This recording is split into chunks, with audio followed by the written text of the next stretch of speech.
다들 설 잘 보내셨죠? 한 2주 만에 뵙는데 반가운 얼굴들이 많이 있습니다.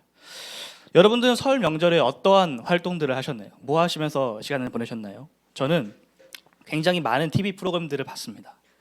날이 추워서 어디 밖에 안 나가고 그냥 하루 종일 집에만 있었어요. 가족들과 이것저것 많은 프로그램들을 봤었는데 주일에는 요새 아주 핫한 드라마죠. 더 글로리. 저녁 먹고 한 편만 봐야지 했다가 앉은 자리에서 파라까지 전부 정주행을 했습니다. 월요일에는 여러 유튜버 분들의 이제 여행 영상들을 보면서 나도 여행 가고 싶다 생각을 또 품게 되고, 화요일에는 영화 정의, 범죄도시 2를 보고, 또 요즘 그 기안84가 나와서 요즘 유명한 프로그램이죠. 태계일주, 태어난 김에 세계일주, 그 프로그램을 봤습니다. 굉장히 오랜 시간 동안 많은 프로그램들을 봤는데 그 중에서 가장 기억에 남는 프로그램이 하나 있다면 더 글로리라는 프로그램이에요. 제가 월요일에 묵상글로 짧게 한번 올렸었습니다. 18살 가장 그 꽃다운 나이에 학교에서 일어난 학교 폭력의 이 피해자인 주인공이 이 자퇴한 날을 기점으로부터 이 복수의 칼날을 갈아서 복수를 하는 그런 이야기입니다. 아주 치밀하고 섬세하게 최선을 다해서 복수를 준비하죠. 어떻게 하면 그들에게 이 최고의 아픔을 되돌려줄 수 있을까, 이런 고민을 합니다.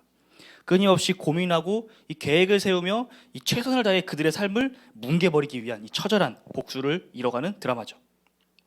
피해자가 가해자로 변환되는 일종의 이러한 복수 플롯은 우리가 가장 흔하게 접할 수 있는 문학 기법이기도 합니다. 그와 동시에 많은 드라마나 영화에서 하나의 스토리로, 에피소드로 사용되는 전개죠. 그만큼 복수라는 것이 우리가 살아가면서 너무나도 익숙하게, 너무나도 쉽게 공감할 수 있는 이야기인 것 같습니다. 사람이라면 누구나 자기 자신이 당했던 그런 피해나 억울함을 되돌려주고 싶어하는, 되갚아주고 싶어하는 마음을 품기 때문이죠. 오늘 우리가 함께 읽은 이 본문 말씀, 사무엘하 3장 22절에서 37절 말씀도 우리가 앞서 읽어서 알듯이 한 남자의 복수 이야기를 담고 있습니다. 바로 다윗의 신하였던 요압의 복수 이야기죠. 우리가 알다시피 다윗이 통치하는 이 헤브론, 이 남쪽 나라와 사울의 아들인 이스보셋이 꼭두각시로 좀 통치하고 있는 북쪽 나라, 이 마하나임 사이에서 이 전쟁 가운데서 요압의 동생 아사엘이 사무엘하 2장 말씀을 보면 전사하는 이야기가 등장합니다. 그리고 마침내 그의 동생 아사엘의 이 피해 보복으로 요압이 아브넬을 죽인 거죠. 오늘 우리는 이 요압의 복수 이야기를 통해서 하나님께서 우리에게 말씀하여 주시는 중요한 점을 함께 바라보고자 합니다. 오늘 말씀은 복수를 위해서 최선의 노력을 다하는 요압의 모습, 그리고 이 요압의 복수 때문에 그 이후에 일어난 여러 일들을 처리하기 위해서, 정리하기 위해서 최선을 다하는 다윗의 모습을 서로 대조하면서 볼 것입니다. 두 사람 모두 각자 자기의 자리에서 최선을 다하는 모습을 보이지만 한 명은 다른 이로 하여금 저주를 받는 결과를 낳게 되고, 다른 한 명은 다른 사람으로 하여금 인정을 받게 되는 결과를 낳습니다. 다윗과 요압, 이 두 사람 모두 자신의 삶에 주어진 오늘의 삶에 최선을 다했는데 무엇이 이토록 다른 결과를 낳게 되었는지 함께 말씀을 통해서 살펴보겠습니다. 22절에서부터 27절까지 우리 다시 한번 읽겠습니다. 22절에서 27절입니다. 다윗의 신복들과 요압이 적군을 치고 크게 노력한 물건을 가지고 돌아오니 아브넬은 이미 보냄을 받아 평안히 갔고 다윗과 함께 헤브론에 있지 아니한 때라. 요압 및 요압과 함께한 모든 군사가 돌아오매 어떤 사람이 요압에게 말하여 이르되 넬의 아들 아브넬이 왕에게 왔더니 왕이 보내매 그가 평안히 갔나이다 하니, 요압이 왕에게 나아가 이르되 어찌하심이니이까 아브넬이 왕에게 나왔거늘 어찌하여 그를 보내 잘 가게 하셨나이까. 왕도 아시려니와 넬의 아들 아브넬이 온 것은 왕을 속임이라. 그가 왕이 출입하는 것을 알고 왕이 하시는 모든 것을 알려 함이니이다 하고, 이에 요압이 다윗에게서 나와 전령들을 보내 아브넬을 쫓아가게 하였더니 시라 우물가에서 그를 데리고 돌아왔으나 다윗은 알지 못하였더라.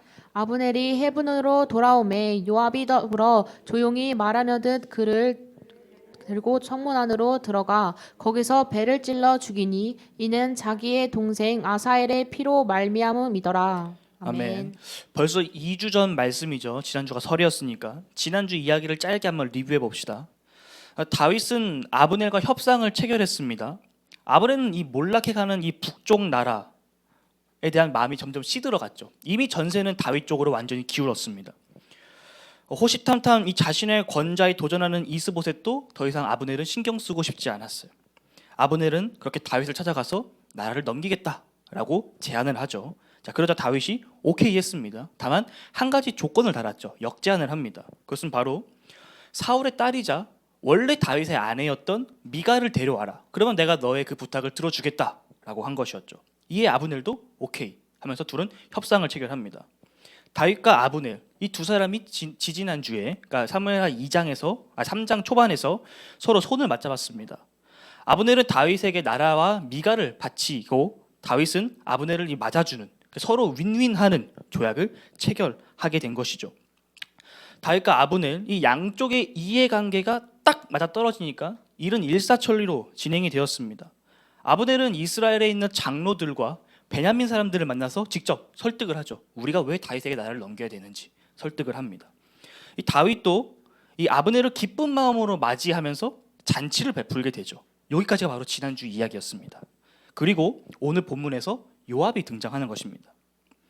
전투에 나갔다가 승리한 후 이 전리품을 취하고 헤브론으로 돌아온 이 요압은 한 가지 충격적인 이야기를 듣습니다. 그것은 바로 다윗이 아브넬에게 잔치를 베풀어 주었다라는 이야기인 거죠.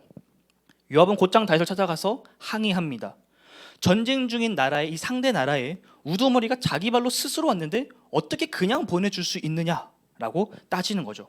그리고서 요압이 급히 사람을 보내서 아브넬을 도로 헤브론으로 부르고 요압 자신이 직접 칼로 아브넬을 죽인 사건이 바로 오늘 본문의 사건입니다.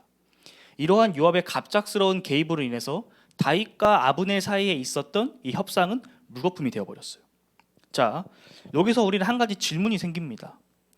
도대체 요압은 왜 아브넬을 죽인 것일까? 라는 질문이 생기죠. 무엇이 아브넬을 급히 불러서 살해할 만큼 요압의 마음을 움직였을까? 라는 질문이 생깁니다.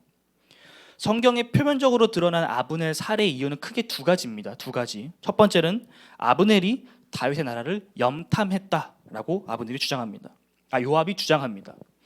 요압이 다윗을 찾아가 항의한 내용은 필시 아브넬이 찾아온 것은 이 나라를 넘기겠다는 협상에 포장된 그의 그 더럽고 간사한 속마음이 있다라는 거죠. 그것은 다윗을 염탐하고 정보를 빼내어서 이제 다윗을 공격하기 위한, 다윗의 나라를 공격하기 위한 그런 어떤 하나의 계략이다라고 말합니다. 이 군인인 요압의 시선에서 충분히 그렇게 생각할 수 있겠다 싶습니다. 더군다나 지금 두 나라는 전쟁 중의 상황이 더더욱 상황이 그러하죠. 요압의 주장은 마냥 설득력이 없는 허무맹랑한 이야기가 아닙니다. 충분히 가능성이 있는 이야기죠. 두 번째는 요압의 동생 아사헬에 대한 복수입니다. 서론에서도 잠깐 이야기했지만 요압의 동생인 아사헬이 과거 전투 도중에 사망했는데 이 아사헬을 죽인 사람이 바로 아브넬이었어요. 요압의 입장에서는 결코 용서할 수 없는 살인자, 이 동생의 원수가 바로 눈앞에 있는데 어떻게 복수를 안 하겠습니까? 요압은 그 어느 누구보다도 나라를 위해서 최선의 노력을 다하는 사람이었습니다. 오늘 본문에서도 전투를 치른 다음에 승리의 기쁜 소식과 함께 많은 전리품들을 갖고 오는 이 개선 장군의 모습으로 처음에 등장을 하죠. 요압은 나라를 지키기 위해 최선을 다하는 사람인 동시에 가족을 지키는 것에도 최선의 노력을 다하는 사람이었습니다. 그러나 다윗은 이러한 요압에게 오늘 저주를 퍼붓습니다. 그것도 아주 맹렬한 저주를 퍼붓죠. 우리 함께 말씀을 읽어볼까요? 29절 말씀입니다. 오늘 본문 29절 말씀 함께 읽어볼까요? 시작. 그 제가 요압의 머리와 그의 아버지의 온 집으로 돌아갈지어다. 또 요압의 집에서 백탁병자나 나병 환자나 지팡이를 의지하는 자나 칼에 죽는 자나 양식이 떨어진 자가 끊어지지 아니할지로다 하니라. 아멘. 이 말씀을 오늘 우리 시대의 이야기로 한번 바꿔볼까요? 요압, 너의 죄가 그 가문에 가득할 거다. 그리고 너의 그 가문 안에는 너의 죄로 인해서 성병, 아주 극심한 피부병, 제대로 걷지 못하는 불구자, 장애인, 그리고 굶어 죽는 사람들이 끊이지 않고 계속 나타날 거다 라는 저주를 하고 있는 것입니다. 그동안 우리가 단 한 번도 보지 못했던, 이렇게까지 저주해야 되나? 왜 이렇게 심하게 이야기를 하지? 싶을 정도의 이 다윗의 모습을 우리는 발견하게 됩니다. 굉장히 충격적이죠. 다윗은 왜 요압에게 이토록 무시무시한 저주를 퍼부은 것일까요? 굳이 이렇게까지 해야 됐을까요? 요압의 말이 무엇 하나 크게 틀린 것이 없고 충분히 가능성이 있는 이야기인데 전쟁 중에 조심해서 나쁠 건 없잖아요. 사람이라면 누구나 복수를 감행할 수 있을 법한 그런 상황인데 왜 다윗은 이토록 무시무시한 저주를 요압에게 퍼부은 것일까요? 그리고 정죄하는 것일까요? 혹시 우리가 미처 발견하지 못한 요압의 다른 잘못이 있진 않을까요? 혹여 요압이 아브넬을 죽인 이유가 정당하지 못했거나 또는 그 죽이는 과정이 정당하지 못하기 때문은 아닐까요? 우리 요압을 좀 더 자세히 파고 들어가 봅시다. 요압은 아브넬이 다윗의 나라를 염탐하기 위해서 계략을 썼다라고 주장을 했습니다. 충분히 가능성 있는 주장이지만 우리가 지지난주에 살펴본 말씀에 의해서 아브넬이 다윗의 나라를 염탐하고 정찰한 것은 그 약점을 찾아서 이 다윗의 나라를 함락시키고 이스보셋에게 그 나라를 주기 위한, 그 나라를 강성하게 하기 위한 것이 아님을 우리는 이미 알고 있습니다. 그렇죠? 다윗이 아브넬과의 만남을 가진 것은 이미 아브넬의 그 마음이 이스보셋의 나라로부터 떠났음을 알았기 때문입니다. 오랜 전쟁으로 인해 양쪽 모두가 많이 지쳤고 전세는 이미 다윗 쪽으로 기울었기 때문이죠. 또한 아브넬은 다윗과의 첫 만남 이후 적극적으로 이스라엘 장로들과 베냐민 사람들을 설득했습니다. 이러한 핫 이슈를 다윗이 몰랐을 리가 없죠. 다윗은 아브넬의 말과 행동을 통해 드러난 그의 마음을 캐치했습니다. 인지하고 있었어요. 그리고 무엇보다 이 사실을 다윗 다음 가는 통치자였던 다윗 나라의 2인자 요압이 몰랐을 리가 없습니다. 요압은 아브넬이 다윗을 찾아온 이유가 무엇인지 분명히 알았어요. 저 자식이 이제 안 되니까 나라를 팔려고 하는구나. 자리를 하나 꿰차려고 하는구나. 분명 알았습니다. 요압이 주장했던 아브넬의 계략은 단순히 핑계인 것입니다. 핑계. 요압에게는 다른 꿍꿍이가 있었던 거예요. 요압이 아브넬을 죽이기로 결심하게 된 진짜 이유는 정치적으로 그를 견제하기 위함입니다. 아브넬은 북쪽에서 2인자, 그러나 실상 까놓고 보면 1인자죠. 이스보셋은 꼭두각시니까. 어찌 보면 이 다윗과 비슷한 위치라고 볼 수 있습니다. 한마디로 이 다윗과 요압 사이 곧 1.5인자의 역할을 추후에 하게 될 가장 가능성이 높은 사람이 바로 아브넬이라는 거죠. 다윗이 아브넬에게 나라를 넘긴 공으로 높은 관직을 허락할 확률이 매우 농후했습니다.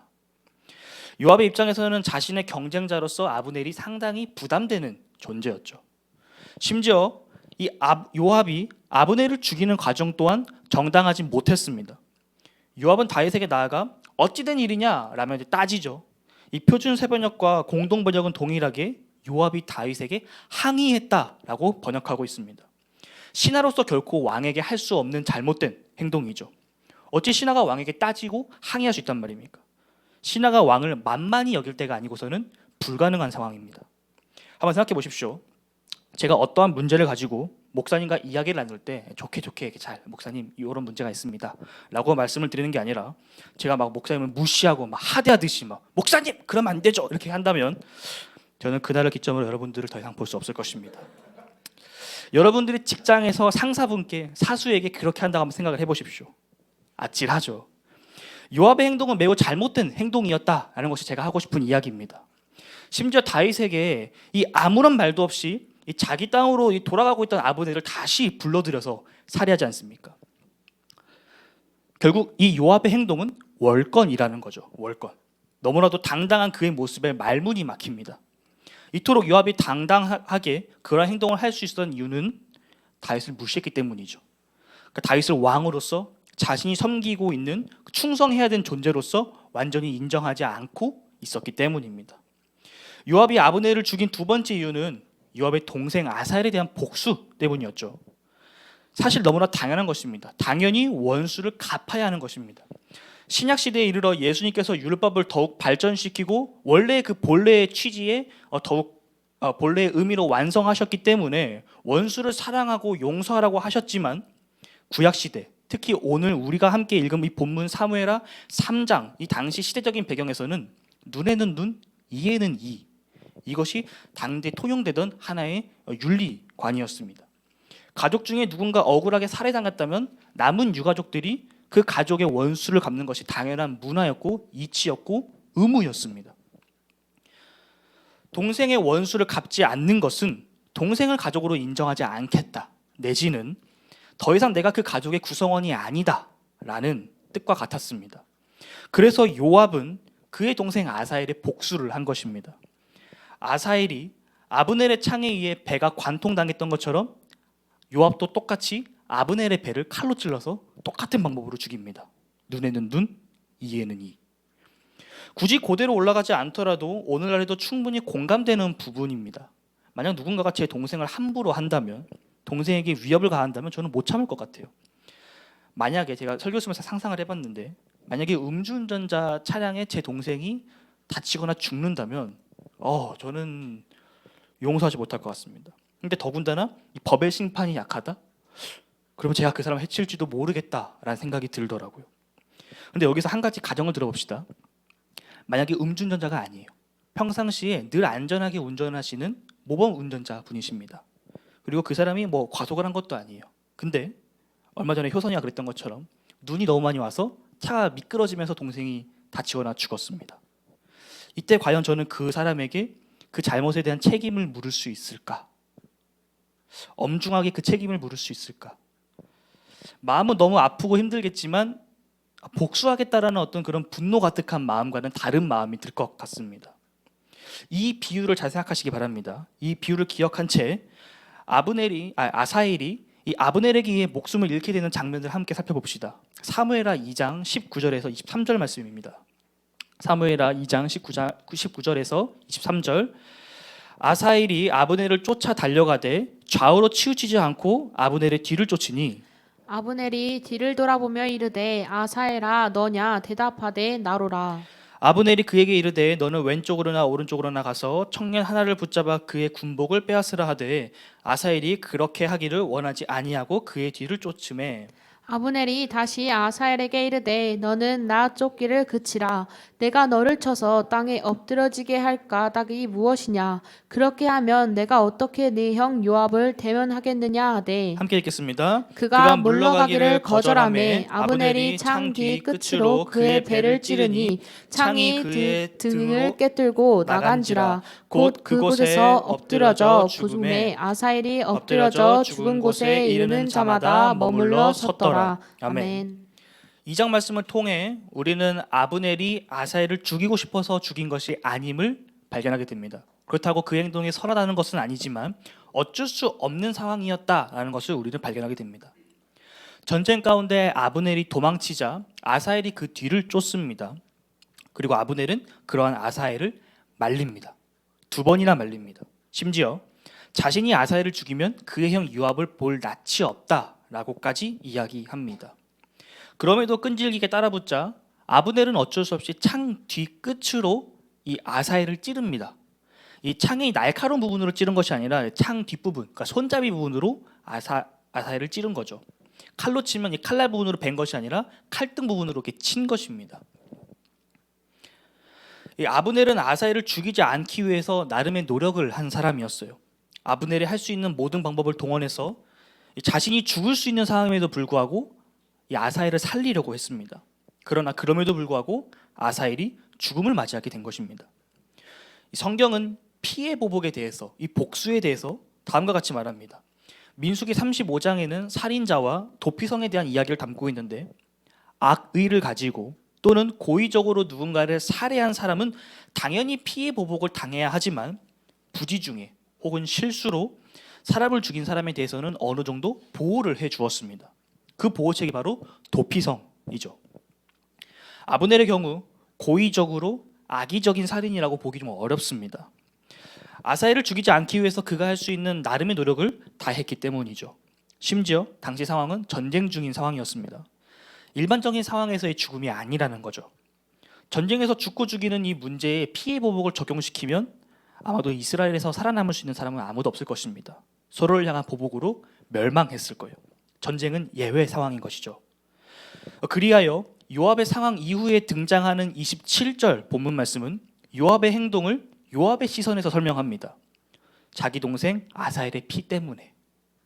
하지만 이후 28절과 29절에 기록되어 있는 다윗의 행동 뒤에 등장하는 30절은 다윗의 시선으로 분명하게 아브넬이 기브온 전쟁에서 자기 동생 아사엘을 죽인 까닭 때문이라고 설명합니다. 시선을 바로잡아주죠. 요압은 동생의 죽음을, 자기 내면에 있는 분노를 마음껏 표출하면서 정당한 것처럼 포장하고 있습니다.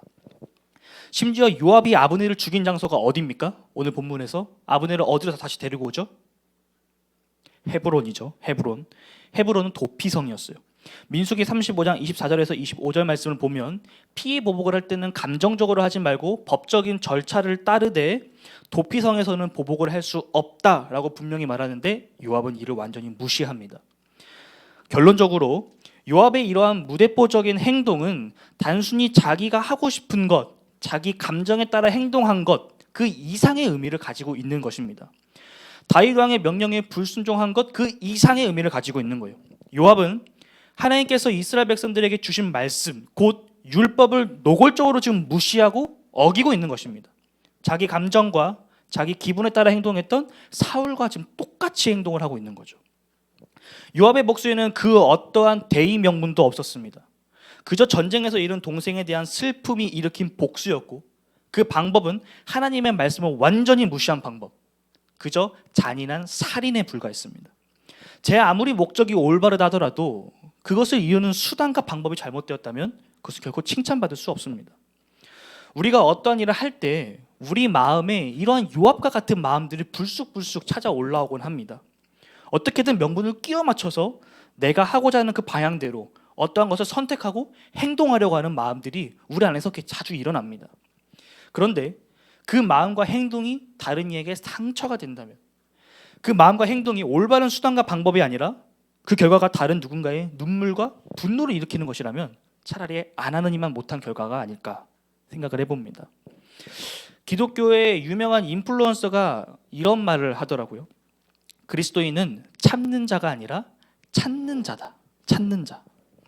요압처럼 분노가 가득할 때, 내가 어떠한 것, 불의한 것을 이루고자 하는 열망으로 가득할 때 그것을 꾹꾹 눌러 참는 것이 아니라 주님을 찾는 자가 돼야 된다라고 말합니다. 요압이 주님을 찾아 자신의 분노와 이 슬픔을 토로하였다라면 오늘 본문은 어떻게 변했을까요?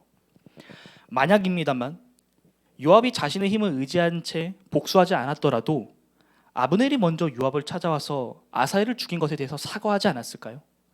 아니면 하나님께서 그에 합당한 어떠한 것을 허락하지 않으셨을까 생각해 봅니다. 오늘이라는 하루를 살아가는 우리 모두에게 주님을 찾는 은혜가 있기를 소망합니다. 우리 안에 요압과 같은 그런 마음들이 불쑥불쑥 찾아 올라올 때 주님을 찾는, 반대로 은혜와 감사의 순간 또한 그저 스쳐 지나가는 것이 아니라 기억하고 주님을 찾는 우리 복음 안의 세교의 모든 성도님 되시기를 주님의 이름으로 축복합니다. 요압을 봤으니 이번에는 요압과 반대되는 다윗을 살펴봅시다. 28절에서 37절까지입니다. 그 후에 다윗이 듣고 이르되 내 아들 아브넬의 피에 대하여 나와 내 나라는 여호와 앞에 영원히 무죄하니 그 제가 요압의 머리와 그의 아버지의 온 집으로 돌아갈지어다. 또 요압의 집에서 백탁병자나 나병 환자나 지팡이를 의지하는 자나 칼에 죽는 자나 양식이 떨어진 자가 끊어지지 아니할지로다 하니라. 요압과 그의 동생 아비새가 아브넬을 죽인 것은 그가 기브온 전쟁에서 자기 동생 아사엘을 죽인 까닭이었더라. 다윗이 요압과 및 자기와 함께 있는 모든 백성에게 이르되 너희는 옷을 찢고 굵은 배를 띠고 아브넬 앞에서 애도하라 하니라. 왕이 창녀를 따라가 아브넬을 헤브론에 장사하고 아브넬의 무덤에서 왕이 소리를 높여 울고 백성도 다 우니라. 왕이 아브넬을 위하여 애가를 지어 이르되 아브넬의 죽음이 어찌하여 미련한 자의 죽음 같은고 내 손이 결박되지 아니하였고 내 발이 착고에 채이지 아니하였거늘 불의한 자식의 앞에 엎드려짐 같이 내가 엎드려졌도다 하매 온 백성이 다시 그를 슬퍼하여 우니라. 석양에 뭇 백성이 나와 다윗에게 음식을 권하니 다윗이 맹세하여 이르되 만일 내가 해 지기 전에 떡이나 다른 모든 것을 맛보면 하나님이 내게 벌 위에 벌을 내리심이 마땅하니라 하매 온 백성이 보고 기뻐하며 왕이 무슨 일을 하든지 무리가 다 기뻐하므로 이날에야 온 백성과 온 이스라엘이 내레 아들 아브넬을 죽인 것이 왕이 한 것이 아닌 줄을 아니라. 아멘. 아멘. 요압의 행동은 다윗에게 엄청난 정치적인 부담감으로 다가옵니다. 아브넬의 죽음은 이전과는 다른 상황을 만들게 되었어요. 북쪽에서는 새로운 여론이 형성됩니다. 뭐야? 겉으로는 평화적인 척하더니만 속으로는 다른 꿍꿍이가 있었네? 라는 여론이 발생된 거죠. 그렇다면 우리가 저런 사람을 어떻게 지지해? 어떻게 우리의 왕으로 우리가 세워줄 수 있어? 다윗 반대, 결사 반대, 다윗 아웃, 이러한 여론이 형성되기 시작합니다. 이전에 진행되었던 이 전쟁의 소용돌이도 더욱 커질 수 있는 그런 위기 가운데 처했습니다. 사울은 다윗이 죽이지 않았던 것이 확실했기 때문에 큰 문제가 되지 않았습니다만 아브넬의 죽음이 다윗에게 누명으로 씌워지게 된다면 다윗에게는 매우 큰 부담이 될 것입니다. 전쟁이 더욱 격렬하게 변할 것입니다. 요압이 쏘아올린 이 큰 공을 해결하기 위해 다윗이 가장 먼저 한 것은 요압을 저주한 것입니다. 앞서 살펴보았듯이 차마 입에 담기 어려운 저주들을 퍼붓죠. 어떻게 다윗이 이토록 무섭고 잔인한 저주를 할 수 있는가 생각할 수 있습니다. 그러나 이러한 다윗의 저주는 사실 성경을 인용한 것입니다. 다윗의 저주는 레위기 26장과 신명기 28장의 내용을 간략하게 정리한 것입니다.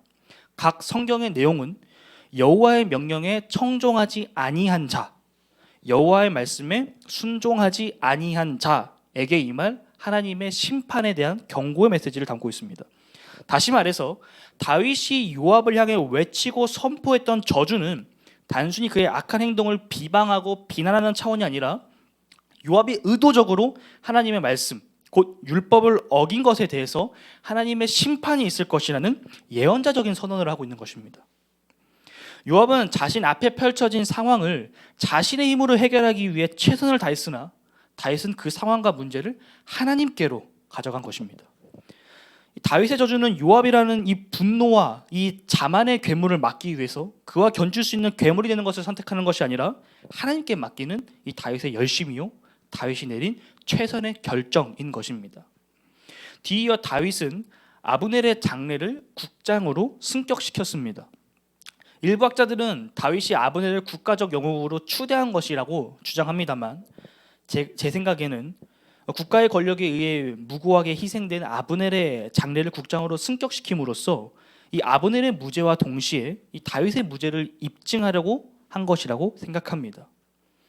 만약 다윗이 아브넬을 죽였더라면 그가 그의 장례를 결코 국장으로 치르지 않았을 것입니다. 그리고 33절에 기록되어 있는 애가, 보다 정확히는 고인을 위해 부르는 조가죠. 조가 또한 부르지 않았을 것입니다. 슬퍼할 이유가 없어요. 오히려 아브넬의 죽음을 기뻐해야 됩니다. 그러나 다윗은 오히려 금식하면서 아브넬의 죽음을 기억하죠. 아브넬의 장례식에 한 가지 더 특이한 점이 있는데 그것은 다윗이 요압과 그의 추종 세력들을 아브넬의 장례식장에 강제로 참여시켰다라는 것입니다. 이 막장 드라마에서나 볼 법한 내용이죠. 살인자가 피해자의 장례식에 방문한. 여기서 다윗의 정치적인 계산이 들어가 있습니다. 요압과 그의 추종 세력으로 하여금 아브넬을 제거한 것에 대해서 기쁨 내지는 잔치를 누리지 못하도록 막은 것입니다. 요압의 행동이 잘못되었음을 몸소 체험할 수 있게끔 상황을 만든 것이죠. 다윗의 이러한 행동들은 사람들에게 큰 충격을 주었습니다. 왜냐하면 다윗과 아브넬의 관계는 사실상 뭔가 대단한 것이 없었기 때문이죠. 다윗과 아브넬은 아직 좀 서먹서먹한 관계였습니다. 서로 이권을 위해서 만난 지 얼마 안 된 이들이기 때문이죠. 다윗이 이 사울과 요나단이 죽었을 때 그들을 위해서 눈물을 흘리고 금식을 하고 조가를 불렀습니다. 다윗이 아브넬과 관계가 다윗과 요나단의 관계만큼 끈끈하지 않았기 때문에, 또 오래되지 않았기 때문에, 두텁지도 않았기 때문에 이러한 다윗의 행동은 굉장히 정치적인 이유가 다분했다라고 우리가 평가할 수 있을 것 같습니다.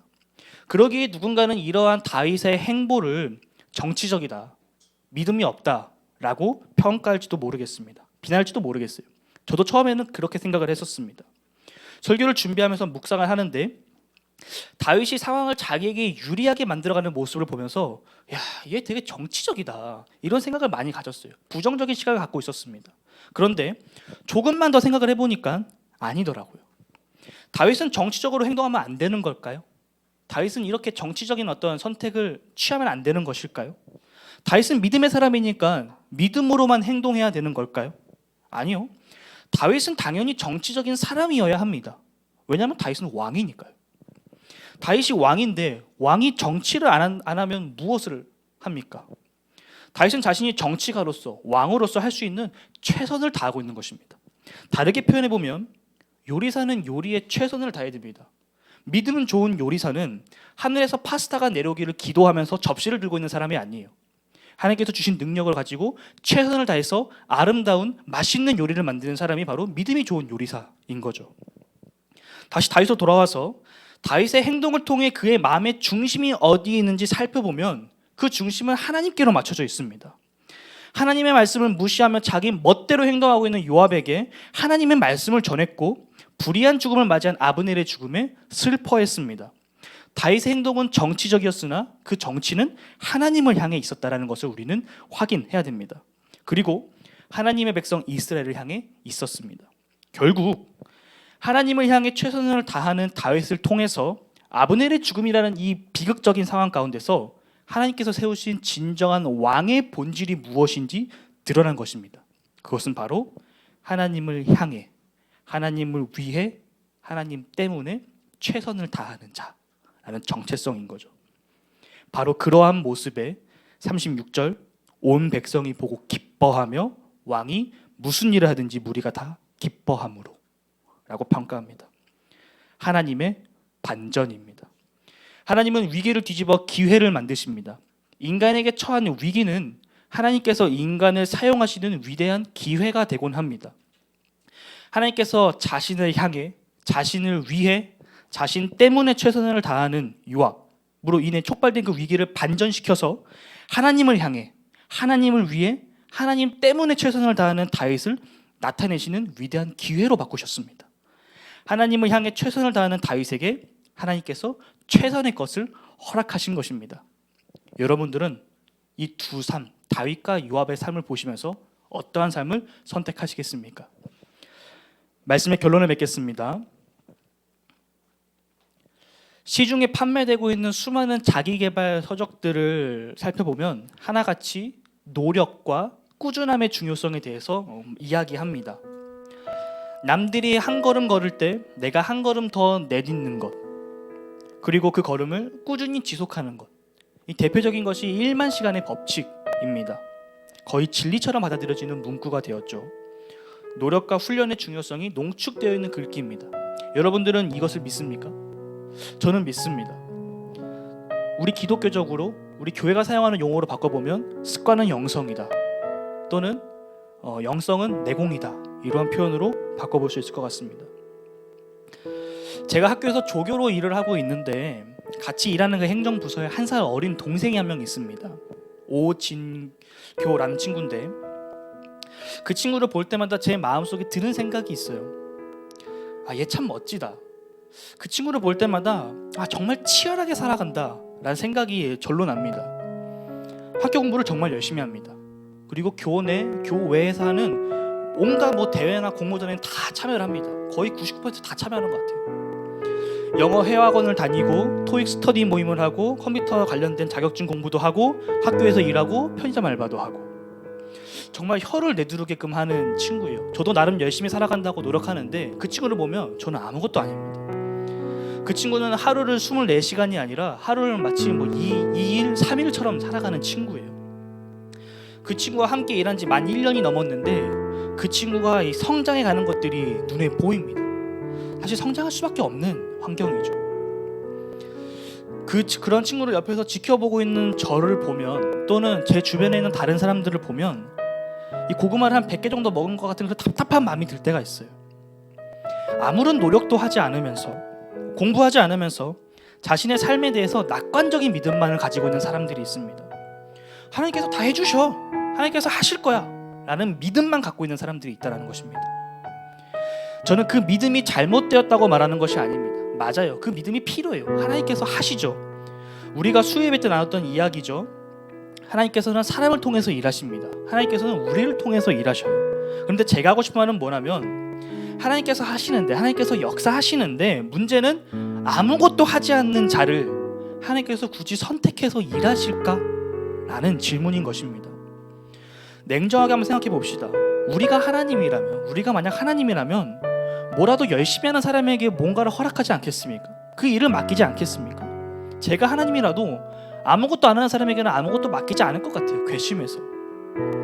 성경에 기록되어 있는 수많은 사람들은 자기 자신을 겸손하게 아무것도 아닌 존재라고 말합니다. 그러나 실제로 까놓고 보면 다들 엄청난 사람들입니다. 노아는 바닷가가 아닌 산 위에서 어마어마한 크기의 방주를 수년 동안, 아주 오랜 시간 동안 온갖 조롱과 비난 가운데서 건조했던 사람입니다. 아브라함은 그의 친척과 아버지의 집을 떠났다고 성경이 기록하고 있는데 단순히 독립과 가출에 대한 어떤 그런 이야기가 아니죠. 사도 바울의 표현을 빌리자면 당대 세상을 본받지 않고 당대 세상의 흐름을 거슬렀던 사람입니다. 야곱은 어마어마한 가축을 통솔할 수 있는 가축의 마스터였죠. 요셉은 이집트의 총리였습니다. 그 밖에도 다윗, 에스더, 바울, 누가, 성경에 기록되어 있는 수많은 사람들은 하나님을 위해서 자신의 삶에 최선을 다하는 사람들이었습니다. 그런데 오늘날 우리 신앙에는 막연함이 있는 것 같아요. 하나님께서 하실 거라는 맹목적인 믿음 말이죠. 재차 말씀드립니다. 하나님께서 행하실 것을 부정하고 부인하는 것이 아닙니다. 인간인 우리가 인간으로서의 역할을 다하지 않으면서 마치 하나님께 뭔가 긍정적인 아름다운 미래를 맡겨놓은 것처럼 행동하지 말자라는 거예요. 그런 생각을 갖고 계시다면 꿈 깨십시오. 그건 꿈이 아니라 몽상입니다. 오늘 다윗을 보십시오. 그는 자신이 할 수 있는 것에 최선을 다합니다. 왕으로서 자신이 할 수 있는 일, 정치에 최선을 다합니다. 그리고 다윗은 하나님을 향해 최선을 다합니다. 이스라엘 공동체 안에 심각하게 위반된 율법과 공의를 바로 세우는 일에 최선을 다합니다. 하나님께서 허락하신 테두리, 그 선함과 의로움이라는 그 울타리 안에서 최선을 다해요.